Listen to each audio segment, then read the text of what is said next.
Good day everyone, I am Loie Estrada from MSUBSN1 and today I am going to perform assessing the eyes. So it is a series of tests used to examine between things.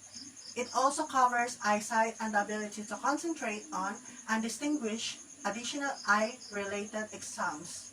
So this is to measure how well the pupils work, and it can also help point to eye disease and conditions that can affect the brain and nervous system. So prior to the conduct of the procedure, I am going to close the door to secure patient's privacy. I am going to provide an adequate lighting and adjust room temperature for patient's comfort.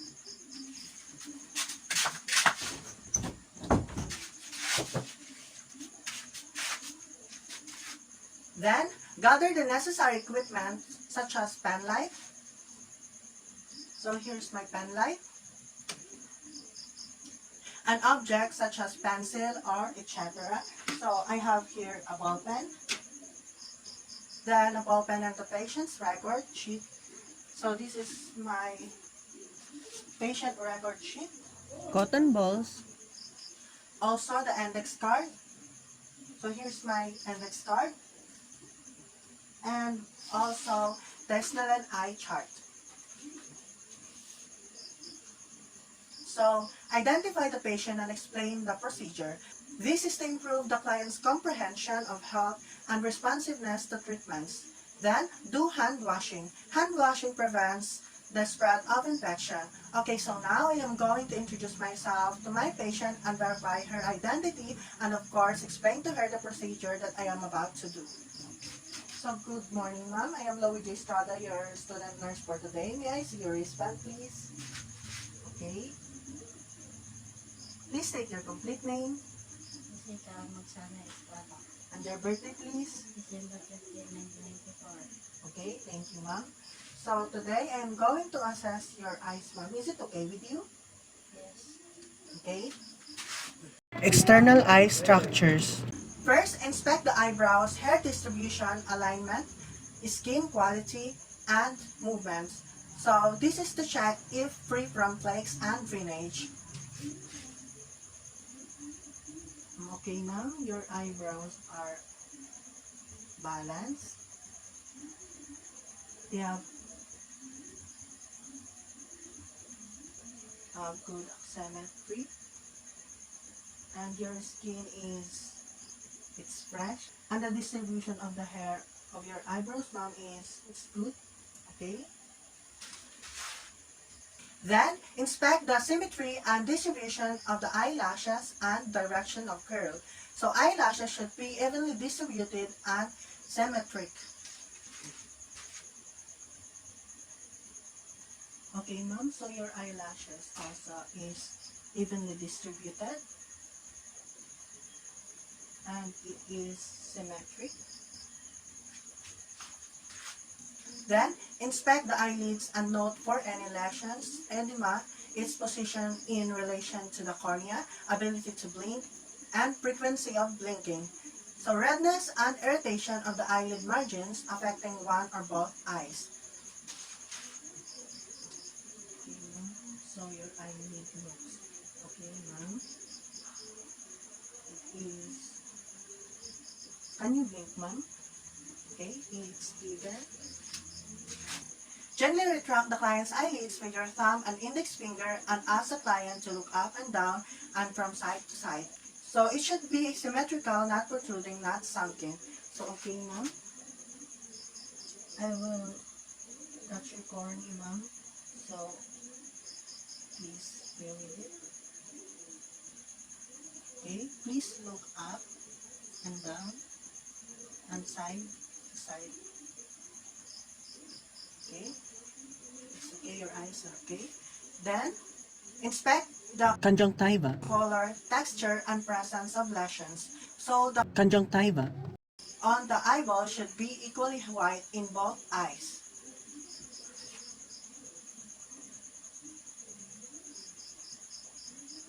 Okay, ma'am, your conjunctiva's color is white.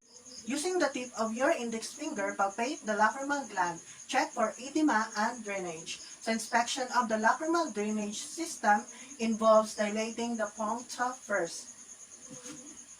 Okay, ma'am, I am going to check your eye for an edema.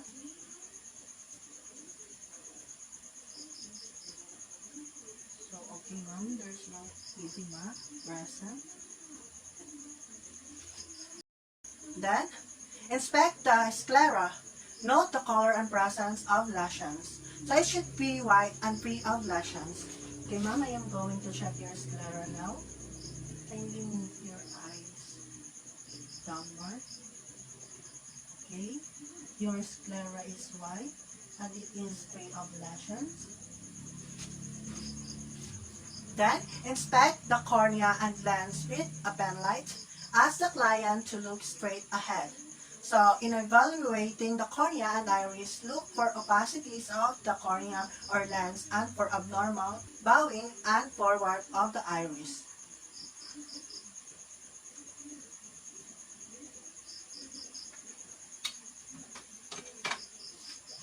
Okay, ma'am, so I'm going now to check your cornea. And please look on the pen light.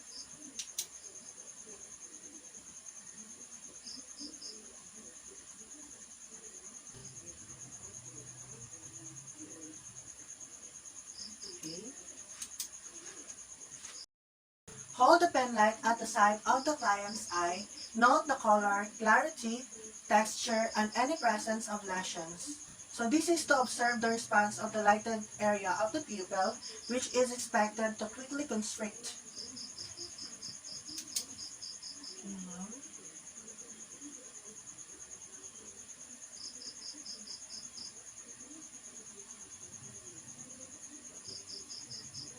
Kindly look on the,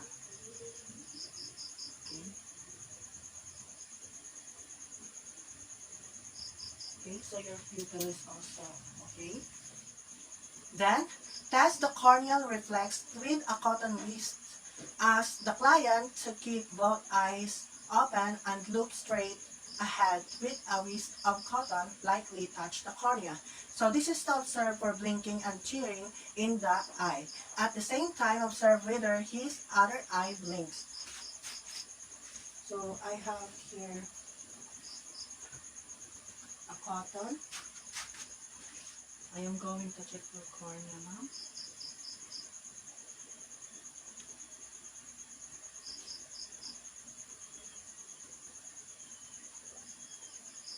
Okay. Okay. So they are both okay now. Then, inspect the color, size, shape, and symmetry of the iris and pupils. Use the pupil size chart for the size of the pupils. So pupils should be examined in the light and then in the dark.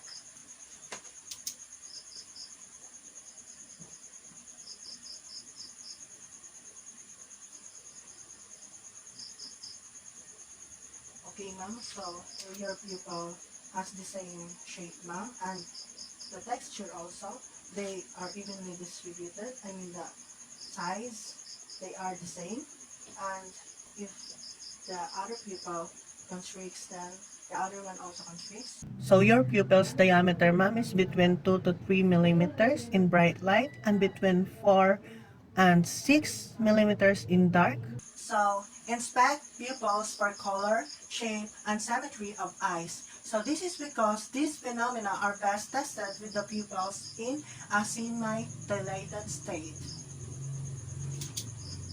Okay, ma'am, I am going to check again your pupil.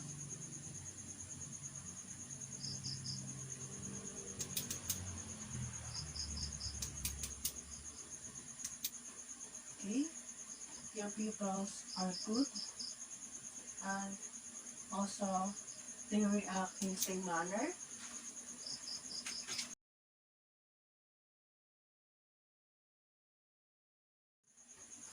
So I am now going to record the assessment.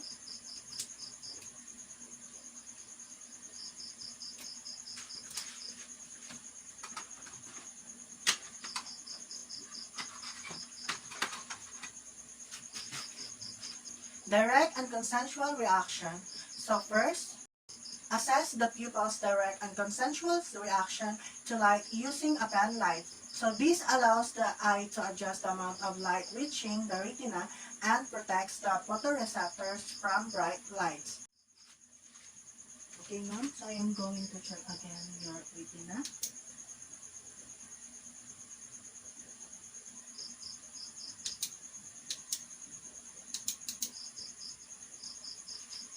Okay, ma'am, so your retina looks good, ma'am, it's fine. Then, dim the lights. The pupil expands to allow more light to enter the eye.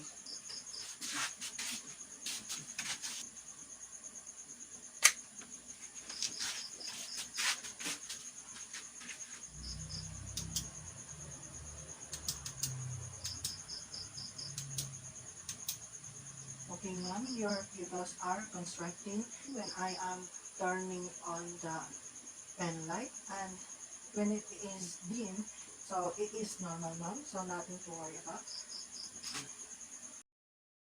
Ask the client to look straight ahead, for the client can see objects in the periphery. So, okay, ma'am, can you please look at the pen light?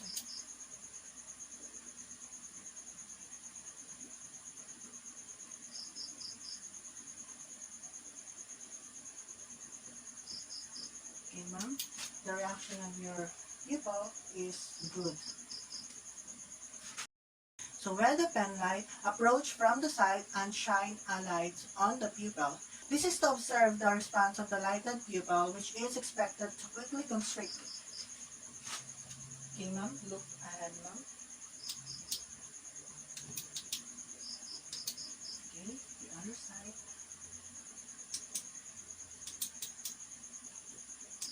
Okay, ma'am, it's constricting, meaning it's safe and it's normal. Then, observe for pupil reaction to light.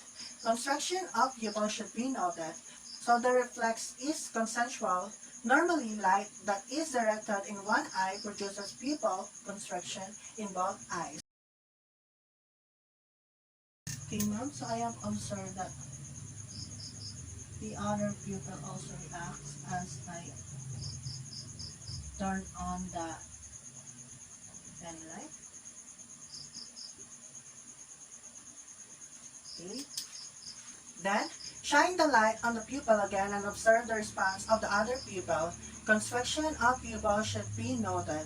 So the direct response is the change in pupil size in the eye to which the light is directed. So, okay, ma'am, I am going to check on the side of your pupil.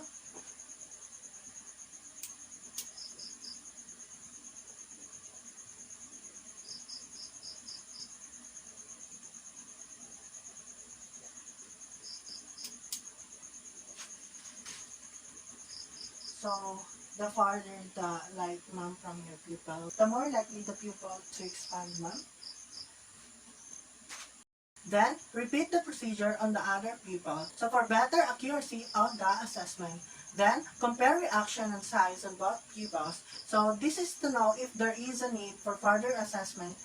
So, I am going to check again, ma'am, your pupil, ma'am. Kindly look straight, ma'am. Here, ma'am, look. Okay.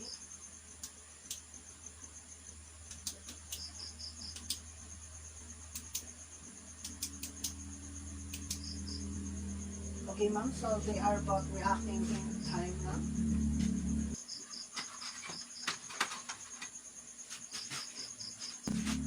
So for accommodation, assess the pupil's reaction to accommodation. This is to test accommodation, and it is used to check the appearance and function of the pupils. So hold an object, a pencil or a pen light, about 10 cm or 4 inches from the bridge of the client's nose. So pupils converge when object is moved towards the nose. Okay, ma'am, can you look at the tip of the pen light? Okay, I'm going to move now. Okay, they react at the same time, ma'am. So they constrict at the same time, ma'am. They have the same shape also, and they have the same reaction time. Ask the client to look first at the top of the pen light and then at a distant object, for example, the far wall behind the pen light. So the attempt to converge will reflexly evoke meiosis and certain signs may be overlooked. Okay, ma'am, can you look at the tip of the pen light, ma'am, and then redirect your look At the ceiling? Okay. Can you look now at the ceiling?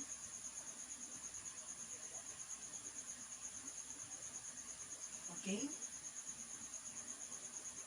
Then look at the tip of the pen light and look at the ceiling. Okay. So you're following the order normally, ma'am. Then alternate the gaze from the near to the far object. Observe the response of the pupils. Pupils contract when looking at near object and dilate at far object. So again, ma'am, I am going to test like what we have done earlier, ma'am. Okay. Now look at the ceiling, ma'am. Okay, look back. Okay, it's constructing. Please look again at the ceiling, ma'am. Okay, look back again, ma'am, at the pen light, at the ceiling. Okay, it's expanding. Ask the client to look at the near object and then move the object toward the client's nose and observe the response of the pupils. So the information can help diagnose several conditions. So okay, ma'am. Okay, ma'am. Can you look at the tip of the pen light? Okay, I'm going to move closer.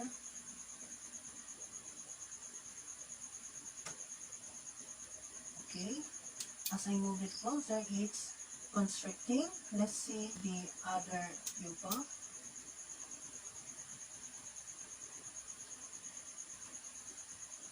Okay, it's reacting the same, ma'am. Visual fields. Assess peripheral visual fields. This measures how far the eye sees in any direction without moving. Then, have the client sit directly facing you and position yourself at eye level and about 2 to 3 feet away from the patient. Proper positioning helps prevent back injuries and provides support and balance. Then, have the client cover one eye, that is left eye, and look directly ahead. So the client can see objects in the periphery when looking straight ahead. Okay, ma'am, can you please take your seat?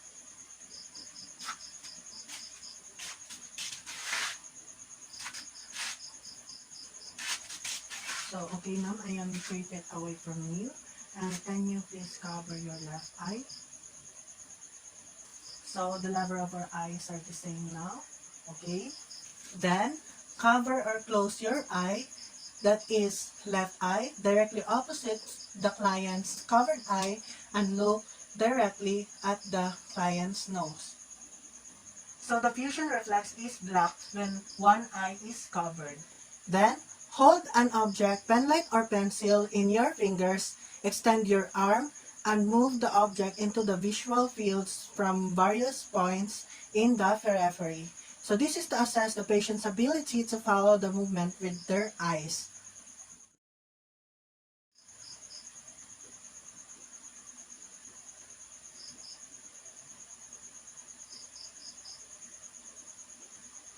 So the object should be at an equal distance from the client and yourself. This is to maintain the balance.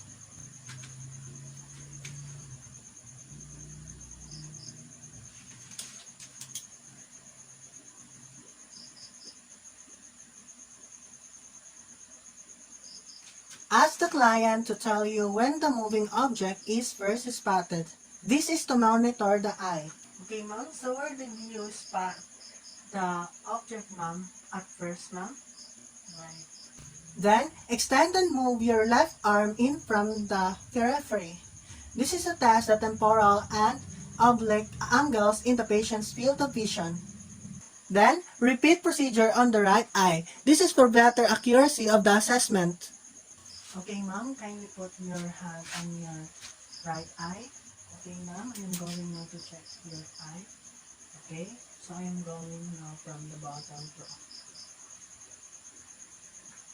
okay.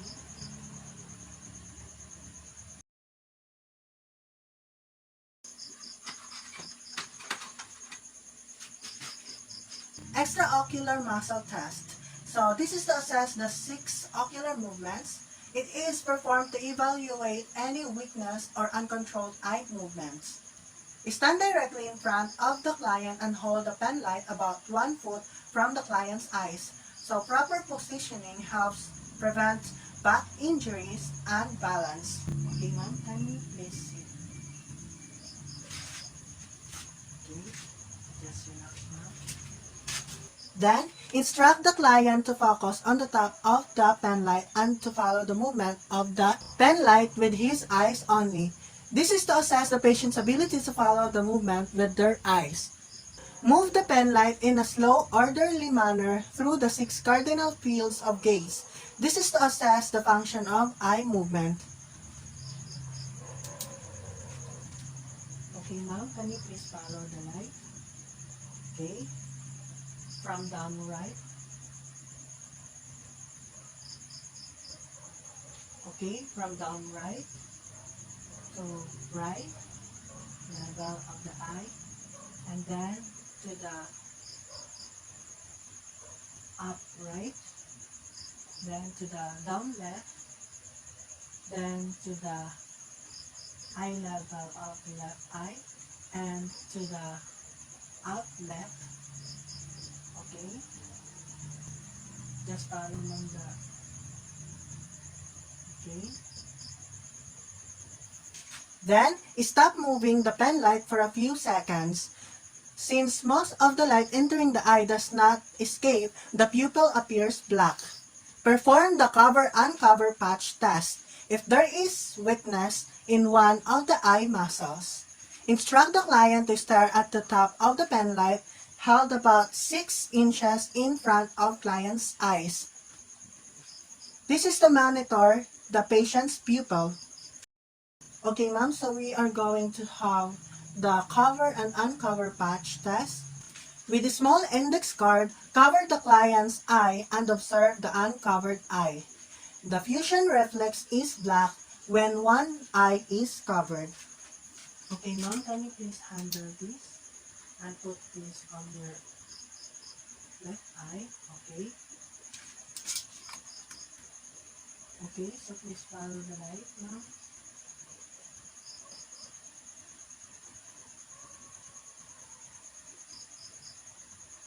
Okay. Remove the index card and observe the eye movement of the newly uncovered eye. The weakness of the eye can be observed. Then, repeat the procedure on the other eye. This is for better accuracy of the assessment. Test each eye several times. This is for accurate assessment.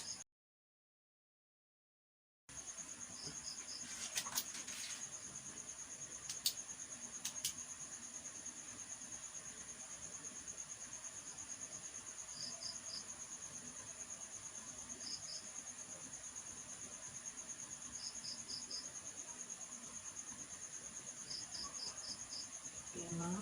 So, it's normal. Okay, I'm going to try it on the other side of your eye.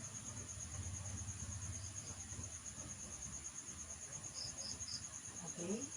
Perform the corneal light reflex test. This is to identify if there is a weakness in extraocular muscles. Dim the lights. The pupil expands to allow more light to enter the eye. Shine a pen light on the bridge of the client's nose. The reflection of light should appear in the same spot on both pupils. Then, observe the light reflection in both corneas. The light reflection must be equally centered on both pupils. Please look directly on the tip of the pen light.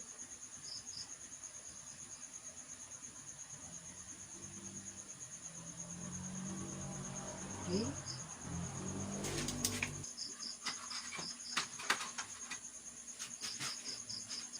Okay, so now, ma'am, we are going to assess your visual acuity. So, assess distance vision using the Snellen eye chart. So, this is for testing distant vision. So position the client stand or sit exactly 20 feet from the chart. So this chart helps determine how well a person can see letters and shapes. So if the patient wears corrective lenses, conduct the test with them on so that the patient can see clearly. Instruct the patient to cover one eye. The fusion reflex is blocked when one eye is covered. Okay, so now ma'am, can you put this index card on your right eye? Okay? So instruct the patient to read the smallest line possible. This is to check the vision. Repeat for opposite eye. This is for better accuracy of the assessment.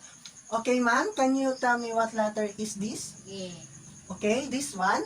A, Okay, this one. C, Okay, let's now check your opposite eye, ma'am. Please handle this one. Okay, ma'am, how about this one? T, This one? Z, This one? O, Okay, so your eyesight is good. So take 3 readings, right eye, left eye, and both eyes. So this is for accurate assessment. Okay, let's try again, ma'am. What letter is this? T, This one. Z, Okay, how about this one? O, Okay, ma'am, so let's try to check your left eye again.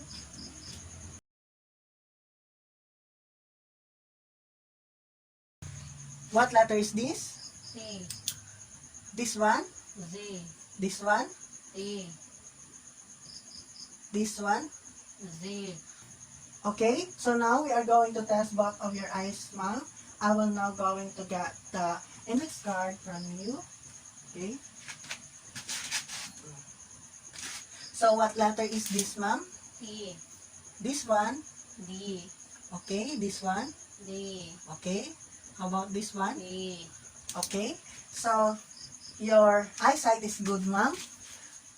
So if the client is unable to see even the top line 20/200 of the Snellen type chart, perform selected vision test. So this is to provide more accurate assessment of the eyes. Then, test near vision. By measuring the ability to read newsprint at a distance of 14 inches, this is to determine the smallest letter a patient can read.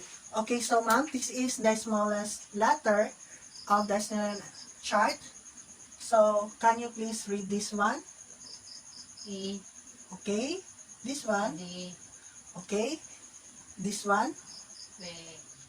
Okay, ma'am, so you have a good eyesight. If the client normally wears glasses or contact lenses, these should be worn during the test so that the patient can see clearly.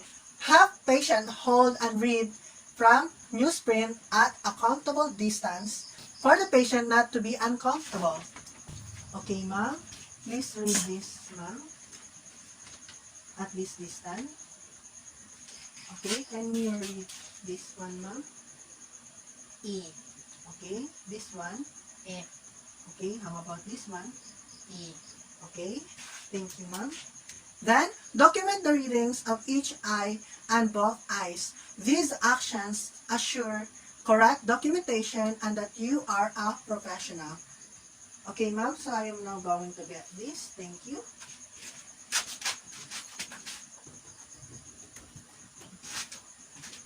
I am now going to record the result.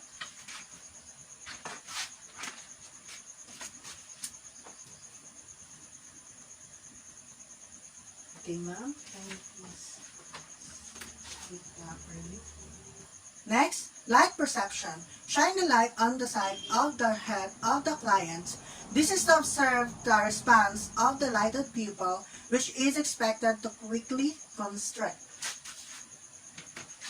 Okay, ma'am, just focus on the Snellen chart. Okay, your pupil is constricting. Okay.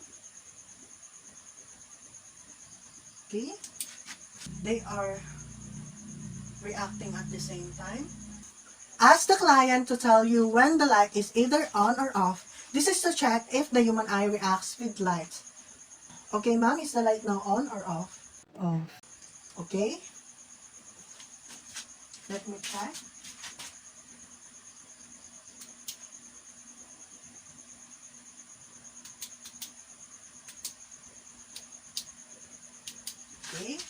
Let's turn on the light.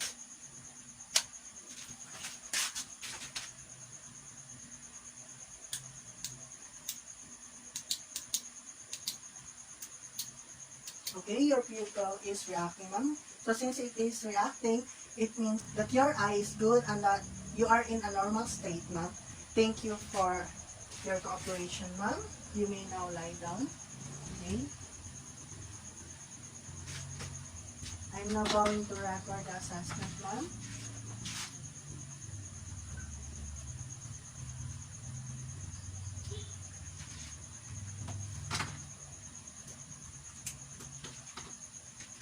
Okay, ma'am. So as I assessed your eyes, I found out that your pupil is in a good state. So as your cornea, also your sclera, it is white and it's healthy, and your eyelids, your eyebrows, the distribution is evenly distributed.